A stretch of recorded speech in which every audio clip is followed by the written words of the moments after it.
महाराष्ट्र में आपकी एंट्री, आज छत्रपति शिवाजी महाराज की प्रतिमा को अभिवादन, कहिए क्या इरादे? देखिए, टीआरएस पार्टी जो हमारे नेता केसीआर साहब ने 2001 में शुरू किया था, वो तेलंगाना राज्य को अलग राज्य गठित करने के एक लक्ष्य लेके शुरू हुआ था। उसके बाद तेलंगाना का अलग राज्य हो गया। फिर तेलंगाना राज्य में जो पिछले 8-9 साल से जिस तरीके के डेवलपमेंट हो रही है, इसके तो देश भर में चर्चा हो रहा है। महाराष्ट्र में सबसे ज़्यादा चर्चा होता है क्योंकि महाराष्ट्र का तेलंगाना का एक रोटी बेटी का संबंध होता है। हमारा बहुत 1000 किलोमीटर से ज़्यादा बड़ा बॉर्डर है महाराष्ट्र से, और जिस तरीके से तेलंगाना में विकास हो रहा है, उस तरीके से महाराष्ट्र की जनता भी हमें लगातार विनतियाँ करती आई है कि आप महाराष्ट्र में भी आइए, आप यहाँ हमारे लिए काम करिए। इस तरीके से बहुत सारे डिमांड अभी नहीं, 2014 इलेक्शन से शुरू होकर आ रहे थे कंटिन्यूसली, क्योंकि विदर्भ से लग के रहते हैं और विदर्भ भी एक सेपरेट राज्य होना चाहता था। तो they are inspired by the leadership of honourable KCR garu. अभी आने वाले दिनों में बहुत सारे इलेक्शन सर पे है। महाराष्ट्र में कॉरपोरेशन के चुनाव है, उसके बाद में असेंबली हो सकती है और पार्लियामेंट इलेक्शन भी है।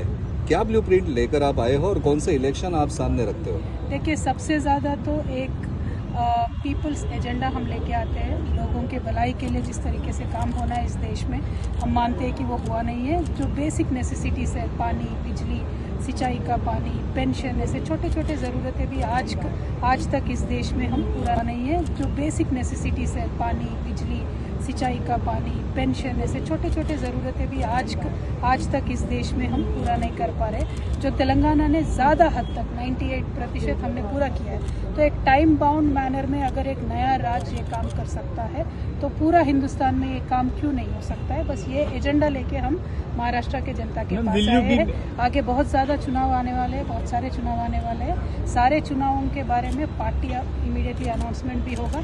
हमारा आशा ये है कि महाराष्ट्र के डेवलपमेंट में हम एक प्रोग्रेसिव पार्टनर बीआरएस के तरफ से बन सकते हैं। महाराष्ट्र के जनता के सेवा में अगर हम शामिल हो सकते हैं, अगर महाराष्ट्र के जनता हमें इस काबिल समझे, तो हम अपने आप को सौभाग्यवान समझते हैं। क्योंकि महाराष्ट्र की पावन धरती से जिस तरीके का स्फूर्ति मिलता है, जिस तरीके से अंबेडकर को तेलंगाना में लोग चाहते हैं, जिस तरीके से बाबा फुले का हर एक ऑलमोस्ट गांव में जैसा स्टैचू रहता है, जिस तरीके से साहू महाराज ने रिजर्वेशन उस ज़माने में दिया था 1800s में, उसके बारे में जिस तरीके से डिस्कशन होता है तेलंगाना में, और जिस तरीके से हम यहाँ खड़े हैं, शिवाजी की मूर्ति जो स्फूर्ति हमें देती है, इसी स्फूर्ति से हम लोगों के लिए काम करने के लिए आए हैं। जिस तरीके से टाइम बाउंड मैनर में तेलंगाना में काम हुआ है, हम मानते हैं, हमें पूरा विश्वास है देश भर में ये हो सकता है। आप नाकाम रहिए ये सब काम करने के लिए? देखिए, पूरे देश भर में जितने भी सरकारें थे, स्वतंत्रता हमें मिलके तकरीबन 75 ईयर्स हो गया। आज भी बहुत सारे गांव में बिजली नहीं है, पानी नहीं है। अभी भी हमारे माताओं को गढ़ उठा के चलना पड़ता है। मुंबई जैसे शहर में दिन में 2 घंटे पानी आता है, जहां हैदराबाद नया राज्य है 24 आवर्स सेफ ड्रिंकिंग वाटर नल से हर एक घर में आता है। तो जब तेलंगाना कर सकता है तो महाराष्ट्र क्यों नहीं कर सकता है? महाराष्ट्र कर सकता है तो देश क्यों नहीं कर सकता है? परिवार के साथ, हमारे नेता के साथ बहुत गहरे संबंध है। शरद पवार जी के प्रति हमारे बहुत अच्छे रिस्पेक्ट है, क्योंकि तेलंगाना के मूवमेंट के समय से वो तेलंगाना तक आके हमें सपोर्ट किया था उन्होंने। उद्धव जी ठाकरे जी के साथ भी बहुत अच्छे संबंध है। आपने देखा है हाल ही में भी केसीआर साहब आए थे, डिस्कशन हुआ था।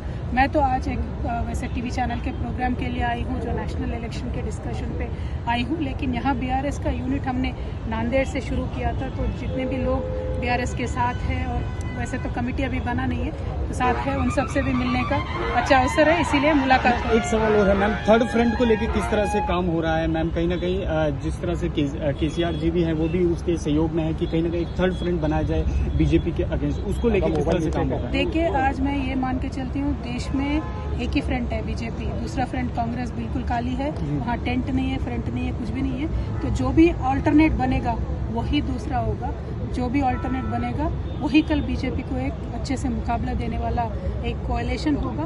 तो हम ये मान के चलते हैं, केसीआर साहब यही एफर्ट में लगे हुए हैं पिछले 2-3 साल से।